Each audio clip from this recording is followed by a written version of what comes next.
Hey everybody, how's it going? It is Steve Van Tassel here for Dynasty Owner, and we are starting our 2022 Dynasty Owner off season. And before we kind of get into looking at contracts and other things, that's what I'm going to be doing for the 2022 off season.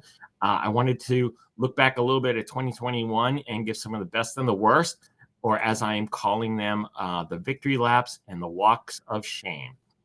Now, if you don't know what that means, don't worry. I'm going to talk about that and explain it to everybody in full in a little bit. So, without further ado, let's get to the video.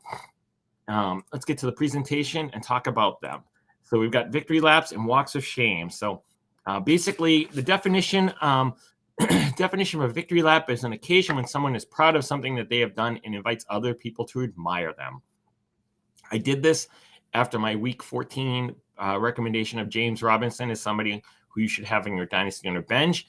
I didn't trust Urban Meyer. I was dead on, and I was not ashamed to tell everybody about it. I did a victory lap on Twitter and in articles, and I was very proud of that. The next is walk of shame, and the beginning part you might know from being young, be nice about it. But it's also used in a more general sense when someone has to face the public after an embarrassing moment. And trust me, when you see some of these predictions, you'll realize that these are real embarrassing moments. I don't know what I was thinking when I made those predictions. So let's start off with the good stuff. Let's start off with the victory laps. And first, we're going to talk about Matthew Stafford. And Matthew Stafford was somebody who I had recommended, said that they would be a top 5 quarterback in 2021. There was a Dynasty Owner live stream in mid-July where Tim was talking with Jay and I and asking our top 5 predictions for players for the season. And I said Matthew Stafford would be a top 5 quarterback. I had him 5th. And he finished 5th. Congratulations to me. I know some of you might be saying, well, he tied Rodgers. It's fine. Tie counts. Also, this counts all 18 games. I know Rodgers missed 1 game. And Stafford did not, but that's what happens. And the other part is that, Stafford averaged 26.2 Dynasty Owner fantasy points per game. He actually was better in the regular season. So if you don't count the last couple of weeks, the playoffs, he was 28.8 Dynasty Owner fantasy points per game and probably ranked higher through the regular season and dropped off a little bit in the playoffs in the last week, which doesn't count. But regardless, I said he'd be top 5. He was top 5, victory lap. The second one was, I said in an article after a bunch of people got cut and injured called Roster Turnover Craziness.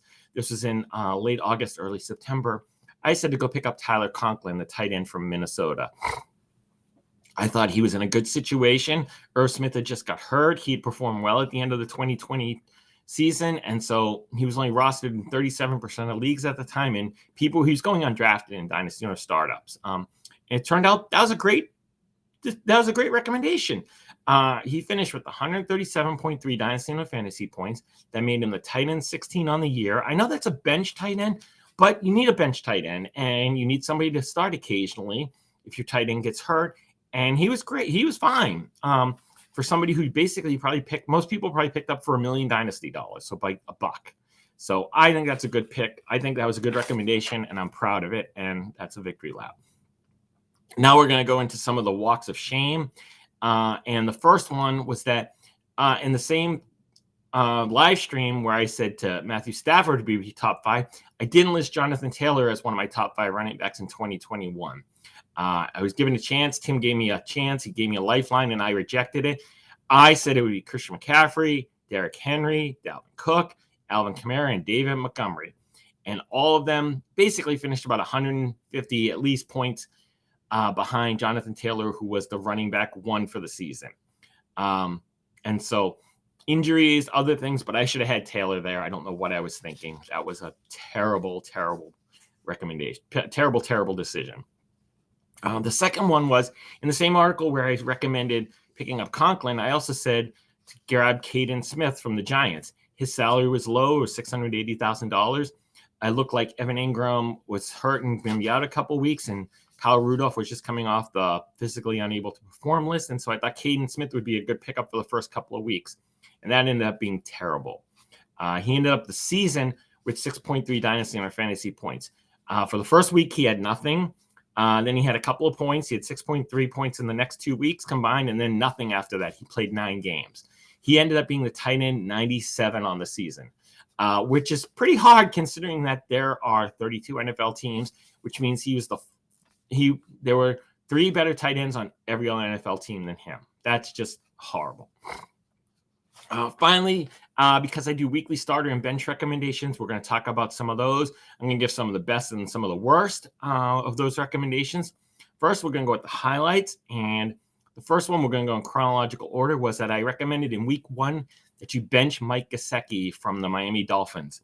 The argument, he had been the tight end 7 in 2022. He's being drafted 10th overall in Dynasty owner startup drafts, but they were playing the Patriots, and he generally does not play well against the Patriots, so I said leave him on your bench, and boy, was I right. He had a Blutarski, 0.0 Dynasty owner fantasy points.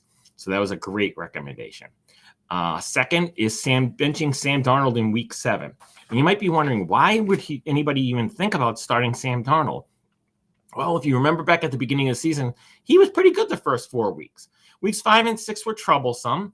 But he's coming back in week 7. He's going to go play the Giants in New York, and people thought that he might be, have a good performance there. And also, week 7 was the week that 6 teams were on bye. So he was the 14th ranked quarterback at the time, but with people out, he was more like the 10th.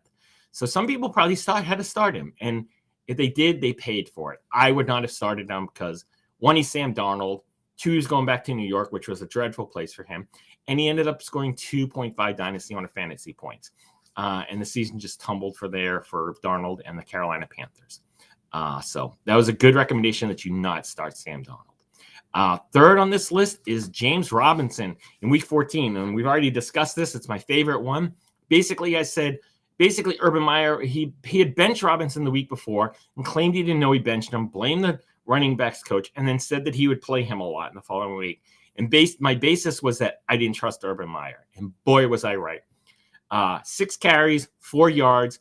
They threw the ball so much more than they ran it. Robinson was on the field over half the snaps in the game and just touched the ball 6 times.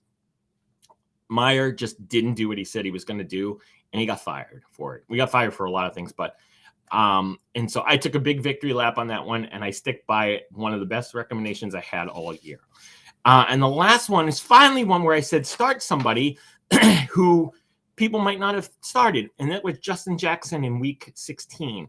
The playoff semifinals, Austin Eckler was out, and so Justin Jackson was getting to face the Houston Texans, and I said to start him. It was a good matchup, and I thought he'd play well, and he ended up being the number 1 running back for the week, the Dynasty owner value player of the week, and he had 33.2 Dynasty owner fantasy points. A great week for Justin Jackson.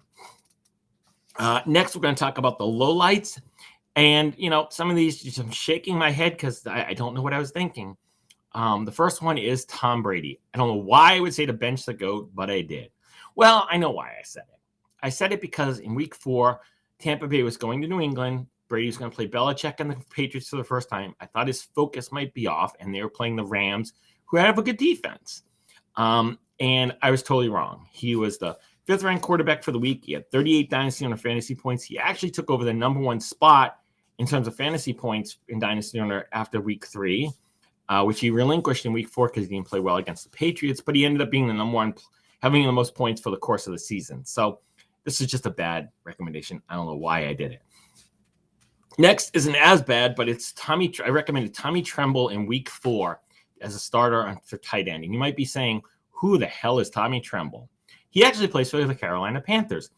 He had 10.7 Dynasty owner fantasy points the week before. Then Carolina traded their starting tight end, Dan Arnold, and Christian McCaffrey had gotten hurt. And I thought Tremble would benefit from all of this stuff. And he got 0 points the next week. A 0.0, a Blutarski. He was terrible the rest of the year. Didn't have a better week than 10.7 Dynasty owner fantasy points the whole rest of the year. And that was just a miserable starting recommendation. The third one is, well, actually, probably one of the worst ones. Because Leonard Fournette in week 12, I told him to have on your bench. And he had 49.1 Dynasty owner fantasy points. He was the player of the week. He had 4 touchdowns. That was a terrible recommendation. Just terrible. Can't say anything more. And finally, in week 13, I recommended that that people start Boston Scott from the Philadelphia Eagles. He was coming off a good week. Philly been running the ball a lot, very successfully, and I thought he'd play a big part in that game. And he was kind of sick during the week, but then he ended up being active. And then he played 3 snaps on offense and returned a kickoff for 13 yards, and that was it. So he got 0.3 dynasty owner fantasy points. So that was a bad starting recommendation that I am sorry about. What can I say? I actually think I started Boston Scott that week, so you weren't the only one. So thank you for watching the video. Hopefully you've already liked it. If you haven't, please go ahead and like it. Please read the whole article. There's a lot more facts and fun things in there. And please remember to watch the rest of the videos and read the articles from Jay Pounds, Matt the Jerk, and we've got Nate Christian back doing his prospect previews. He'll be back. I think that's going to be on Thursday. Those are going to come out on Thursday, hopefully, during the season. So thanks a lot. Make sure to follow me on Twitter. I'm at StevieT33. Please make sure to follow Dynasty Owner on Twitter. They are Dynasty_owner. And make sure to watch all these off-season videos, to like all of them, to read the articles. And we thank you for being a Dynasty owner. Good luck. The 2022 season starts now. Very exciting. And thanks a lot for watching. Thanks for reading. Thanks for being a Dynasty owner. Have a great day. Appreciate it. Bye.